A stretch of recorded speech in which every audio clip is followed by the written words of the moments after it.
श्री सद्गुरुदेव भगवान के चरण कमलों की वंदना करते हुए मैं ममता वर्मा आपके सामने कुछ आध्यात्मिक विचार रखूंगी। ये संसार एक धर्मशाला है। यहाँ कुछ समय के लिए ही हम आए हैं। कितने समय के लिए आए हैं, कितने समय के कब जाना है ये पता नहीं है, पर कुछ समय के लिए ही हम आए हैं। किसी की आयु 40 वर्ष होती है, किसी की 60 वर्ष होती है, किसी की 80 वर्ष होती है, बहुत ही कोई होता है जो 100 वर्षों तक जीवित रहता है। बाल्यावस्था तो खेल कूद में निकल जाती है और फिर यौवन अवस्था में गृहस्थी, बाल बच्चे, उनकी जिम्मेदारी, इन सब में निकल जाती है और फिर बुढ़ापा आ जाता है। बुढ़ापे में व्यक्ति को कितने ही रोग लग जाते हैं और फिर वो समय आ जाता है जब हम मृत्यु को प्राप्त हो जाते हैं। तो हम क्यों आए हैं? कुछ तो कारण होगा हमारे आने का। भगवान ने हमें यहाँ धरती पर क्यों भेजा? अगर महापुरुषों का जीवन देखें तो उन्होंने अपने जीवन में परमपिता परमात्मा की प्राप्ति की और अपना जीवन ईश्वर के प्रति समर्पित कर दिया। उन्हीं से उन्होंने प्रेम किया, उनकी अनुभूति की और वही अनुभव, वही अनुभूति उन्होंने शास्त्रों के माध्यम से मनुष्यों को दी कि हम उसका लाभ उठा सकें। परंतु हम वेद शास्त्र तो पढ़ लेते हैं, पर उसमें जो रहस्य है, उसमें क्या छुपा हुआ है, उनसे हम अनजान रह जाते हैं और परमात्मा की प्राप्ति किए बिना ही हम संसार से चले जाते हैं। तो इसलिए हमारे संतों ने कहा है कि मृग नाभि कुंडल बसे, मृग ढूंढे बनमाही, ऐसे घट घट ब्रह्म है दुनिया जानत नाही। कि कस्तूरी वाला जो मृग होता है उसकी नाभि में से एक सुगंध आती है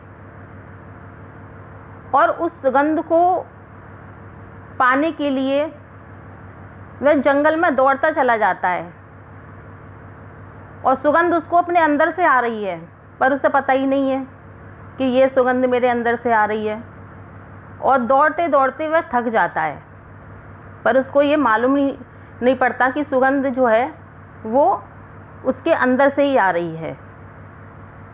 ऐसे ही काय की प्रभु परमात्मा हमारे घट में है, हमारे अंदर हैं और हम उनको कहाँ खोज रहे हैं? बाहर, मंदिरों में, मस्जिद में, गुरुद्वारे में, तीर्थ स्थलों में। हम जहाँ तक दौड़ सकते हैं वहाँ तक उसकी खोज करते हैं, पर परमात्मा की प्राप्ति नहीं होती। कबीरदास जी ने कहा है कि वस्तु कहीं ढूंढे कहीं, कहीं विद आवे हाथ, कबीरा वस्तु जब पाइए तब भेदी लीजिए साथ। कि भगवान तो हमारे अंदर हैं पर हम उन्हें बाहर ढूंढ रहे हैं। इसमें बात कही है भेदी। भेदी कौन होता है? जो ये बताए कि परमात्मा कहाँ है। तो सद्गुरु जो होते हैं वही इस भेद को बताते हैं। जब तक हम सद्गुरु की शरण में नहीं जाएंगे तब तक हमें आत्म अनुभूति नहीं होगी, उसकी प्राप्ति नहीं होगी। आप पीछे देख लीजिए कि जिसने भी परमात्मा को पाया है, उन्होंने हमेशा एक आत्मज्ञानी, तत्वदर्शी महान पुरुष की खोज की और तभी परमात्मा को उन्होंने प्राप्त किया। तो अगर हम अपने जीवन में उसकी प्राप्ति करना चाहते हैं और ये चाहते हैं कि हमें उसकी अनुभूति हो, हमें उसका अनुभव हो, तो हमें भी अपने जीवन में ऐसे आत्मज्ञानी, तत्वदर्शी महान पुरुष की आवश्यकता है जो हमें इस भेद को बता सकें। अन्यथा हम इस संसार से बिना जाने ही चले जाएंगे और फिर से 84 लाख योनि में जाना पड़ेगा। ना जाने हमारा फिर मनुष्य जन्म हो ना हो, हम किस जन्म में जाएं ये पता नहीं है। तो हमें जो ये जीवन मिला है,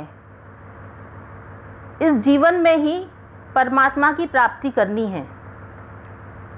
किसी और जीवन में हम, किसी और योनि में हम ईश्वर को प्राप्त नहीं कर पाएंगे। इसलिए मनुष्य जीवन बहुत ही मुश्किल से मिलता है। भगवान की असीम कृपा होती है जब मानव योनि मिलती है। और अगर हमने इस जन्म में इसको नहीं सुधारा, अगर हमने नहीं समझा, हमने इस भेद को नहीं समझा और बिना भेद को समझे ही हम संसार से चले गए, तो हमारे संसार में आने का कोई भी फ़ायदा नहीं होगा। इसी के साथ मैं ममता वर्मा यह वीडियो यहीं समाप्त करती हूँ। सभी को मेरा नमस्कार। इसको ज़्यादा से ज़्यादा लाइक करें, सब्सक्राइब करें और शेयर करें। धन्यवाद।